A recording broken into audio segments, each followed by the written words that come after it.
मेरी माता एवं बहनों, कल दिनांक 16 मई 2026 को सभी सौभाग्यवती महिलाओं के लिए वट सावित्री का व्रत है। साथ ही में हमारे न्याय के राजा शनिदेव जी का भी शनि जयंती है।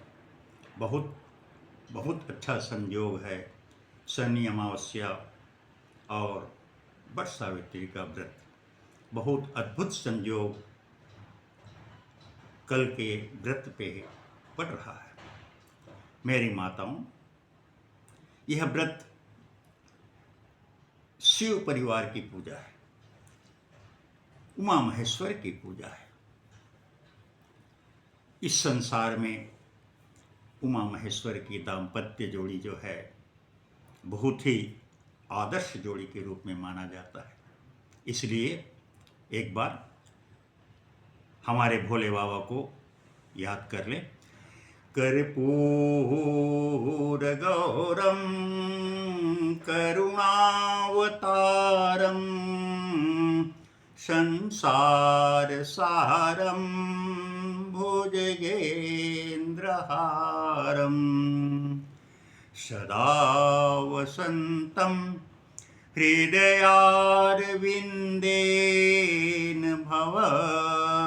भवानी सहितं नमामि। मां महेश्वर भगवान की जय। मेरे माता बहनों, संक्षेप में मैं आपको वट सावित्री के व्रत के बारे में बता देना चाहता हूँ। एक मध्य देश का नगरी, मध्य देश का राजा था जिसका नाम था अश्वपति। उस अश्वपति की एक बहुत सुंदर सुलक्षणा कन्या थी जिनकी नाम थी सावित्री। वो सावित्री जब विवाह करने योग्य हुई तो वह मन ही मन अपने से सत्यवान को वर के रूप में चयन कर ली। राजा अश्वपति के यहाँ नारद जी आए। राजा ने जब उनको दिखाया अपनी कन्या को तो नारद जी ने बताया कि ये जो सावित्री जिसको वर के रूप में चयन की है, यह वर अल्पायु है, शीघ्र इसकी मृत्यु हो जाएगी। शादी के कुछ दिनों के बाद ही इसकी मृत्यु का योग बता रहा है।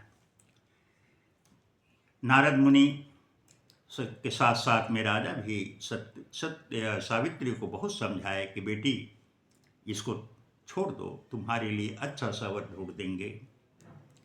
सावित्री बोली कि नहीं, मैं मन में वर्ण कर चुकी हूँ, मैं अपना पति स्वीकार कर चुकी हूँ, चाहे जो भी हो मैं सत्यवान को ही अपना पति मानूंगी। और अंततः सत्यवान के साथ में उनकी विवाह होता है। विवाह के कुछ दिनों के बाद ही सत्यवान एक दिन जंगल की ओर जाता है। वहीं उसके अचानक सिर में दर्द होता है। लेकिन ध्यान दीजिए, सावित्री को इस बात का पता था कि मेरा पति अल्पायु है, तो वो कभी साथ नहीं छोड़ती थी, पतिव्रता धर्म निभाती थी। जहाँ जहाँ भी सत्यवान जाते थे उनके साथ साथ ही वो भी छाया के भांति चलती थी, हर काम में उसकी मदद किया करती थी। उस दिन भी सावित्री उनके साथ में थी। क्योंकि उनके आयु पूर्ण हो चुका था, यमराज आए, सत्यवान के प्राण को लेकर के चलने लगे।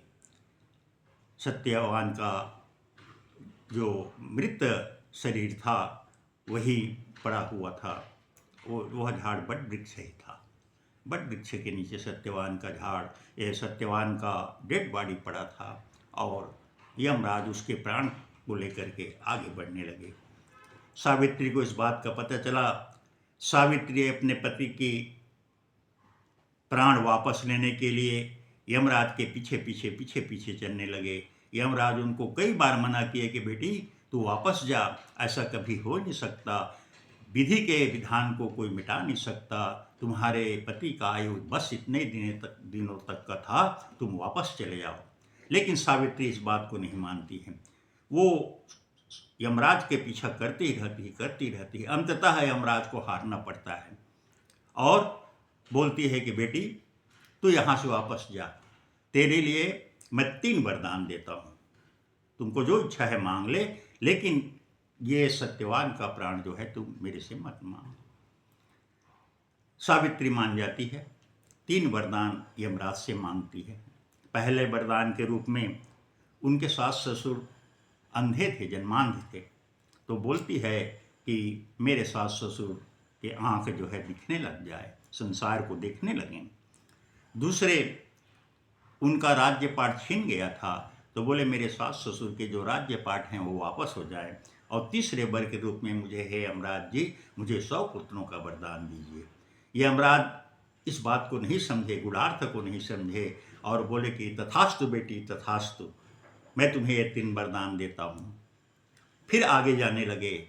सावित्री फिर वहाँ पे रोक देती है, यमराज जी, आपने मुझे 3 वरदान दिया है, उस 3 वरदान के अंदर मुझे 100 पुत्रों का वरदान दिए हो, तो आप ही बताओ कि मेरे पति नहीं रहेंगे तो मेरे पुत्र कहाँ से होगा। अब यमराज जी वहाँ पे ठगा जाते हैं।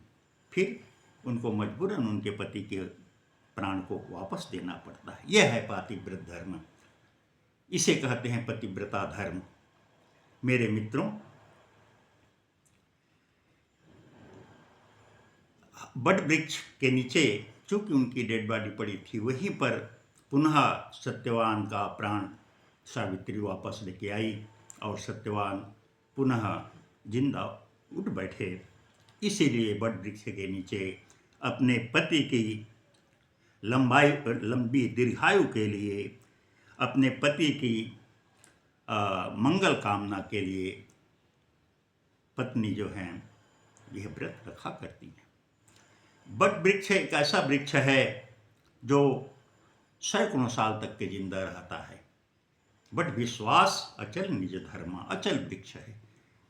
दूसरी बात, उस दिन सौभाग्यवती स्त्रियों को 16 श्रृंगार करके बट वृक्ष के नीचे बैठ करके सुंदर शिव पार्वती की पूजा करना चाहिए। बट वृक्ष के नीचे की जगह को साफ सुथरा कर लें, बट वृक्ष में जल डालें, हो सके तो कच्चा दूध डालें और धूप दीप नैवेद्य आदि से 5 प्रकार या 16 प्रकार उनका पूजा करें। बट वृक्ष के 7 बार रक्षा सूत्र बांधें, कलावा बांधें, हो सके तो 108 बार बांधें, और नहीं बांध सकते तो 7 बार या 21 बार बांधें और उसी तरीके से 7, 21 या 108 बार बट वृक्ष की परिक्रमा करें और भगवान भोले बाबा की पूजा अर्चना करें। 16 श्रृंगार, सौभाग्य श्रृंगार माता पार्वती के लिए वहाँ समर्पित करें। चना, भीगे चना आदि का प्रसाद लगाएं और मिठाई उठाई का भी प्रसाद आप लगा सकते हैं। इस तरीके से सौभाग्य स्त्रियां अपने पति की लंबी आयु के लिए यह बट सावित्री का व्रत रखती हैं।